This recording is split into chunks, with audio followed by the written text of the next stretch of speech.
Esto es sobre algunas diferencias que leo entre mis hermanos, entre católicos y protestantes o evangélicos. En definitiva, yo diría el ecumenismo. Y voy a hablar sobre ciertas diferencias.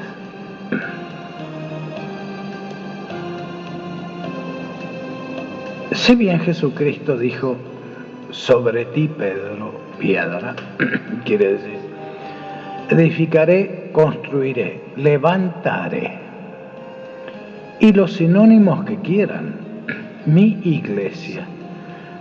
Él no dijo, la edificaré y terminaré. No, todos los apóstoles fueron una manga de cobardes, y a la cabeza Pedro, piedra, hasta un traidor entre ellos, Judas.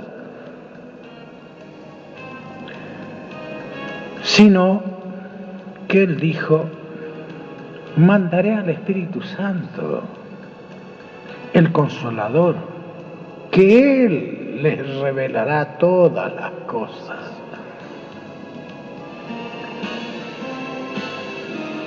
Después de su muerte, que fue elevado a los cielos, al trono del Padre, los cristianos andaban a escondidas en catacumbas, cuevas. No olvidemos tampoco que esa noche lo negó 3 veces él a su Señor. El encargado en perseguir a los cristianos fue Saulo de Tarso, quien estuvo presente cuando mataron a pedradas al primer mártir cristiano, que fue Esteban.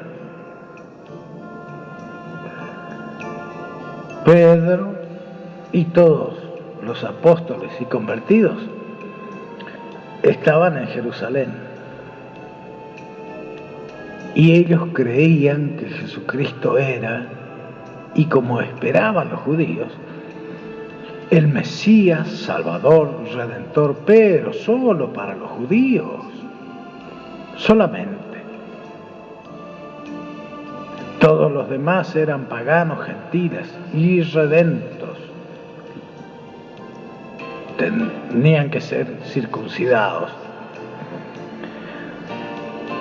Va a Jerusalén Pablo después de su experiencia escatológica y se reúne en lo que se considera el primer concilio, y lo escuchan, y él expresa su novedad revelada por el mismo Señor resucitado, Jesucristo.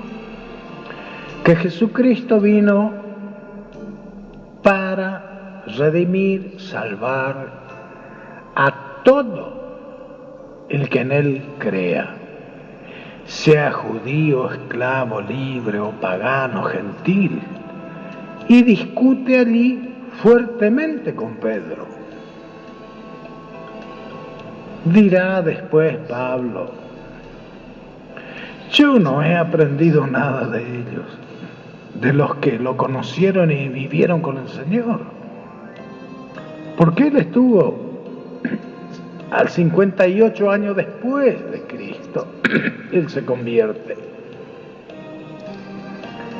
Dice, el mismo Señor Jesucristo me lo ha revelado todo.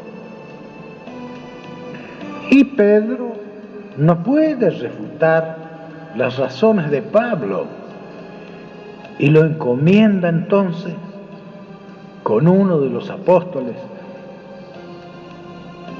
a evangelizar, a predicar las buenas nuevas, el evangelio de Jesucristo a los gentiles. Le dan la veña, le autorizan. Y la historia siguió. Y se cumplió la palabra, donde decía: donde me humillaron, ahí seré exaltado.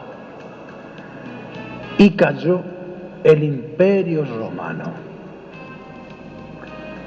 Y es donde se levantó el cristianismo, en el Coliseo romano, donde se divertían los romanos viendo a los cristianos ser despedazados por leones, por las bestias, apedazados, despedazados. Hasta el día de hoy es la mayor convocatoria cristiana del planeta, la Plaza del Vaticano, donde morían los mártires de Jesucristo. Y la historia siguió, y la Iglesia, como toda institución humana, comete errores, y seguramente lo seguirá cometiendo. Ella se adultera con el mundo material, entra en la política, en la economía y en todo el devenir del hombre, y entonces se degenera. Y ante esto se levantaba el protestantismo con el obispo Martín Lutero y otro Calvino. Por supuesto, por la Iglesia ellos fueron excomulgados. También la Iglesia, por medio del Papa Juan Pablo II, pidió perdón por semejante atrocidad, derramamiento de sangre en nombre de Dios, en la época específica de la Inquisición. Estamos hablando de 1600 después de Cristo. Ella se arrepiente y sigue su camino. Desde Jesucristo, hace 2000 años, sigue resplandeciendo en el mundo, donde lo humillaron. Él hoy sigue brillando. Y el protestantismo sigue su camino de igual manera, llevando su mensaje redentorizante en sus diversas formas, luteranas, adventistas, pentecostales, etc.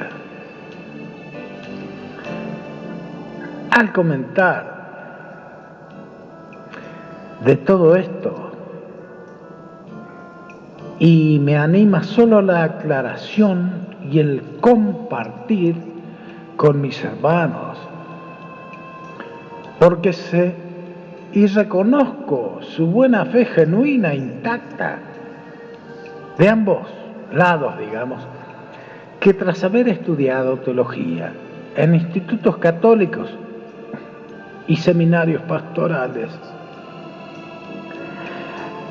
en mi opinión, no habrá ecumenismo, por lo menos un verdadero ecumenismo. Hay varios puntos insalvables. Primero, María, Madre de Dios y del hombre Jesús de Nazaret. Ahí nos encontramos con un tema, hombre y Dios. Jesucristo fue hombre y Dios mismo. Él sintió como sentimos nosotros, Él fue de carne, Él sintió las tentaciones que nosotros. Por eso está la madre que le dio la teta. Otro punto, la comunión de los santos, que en la Iglesia Católica es la intersección de los santos y cómo no sería de su propia madre.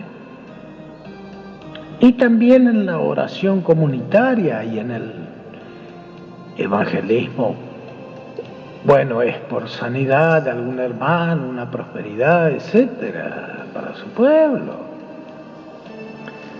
Católico, todo santo con su ejemplo me lleva hacia Jesucristo.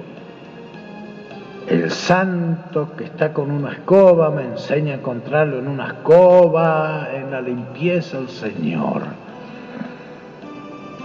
El que da alimento a un animal, que le ocurre a un animal, me enseña la piedad, a la misericordia. Y el protestante, al ver ese velo roto,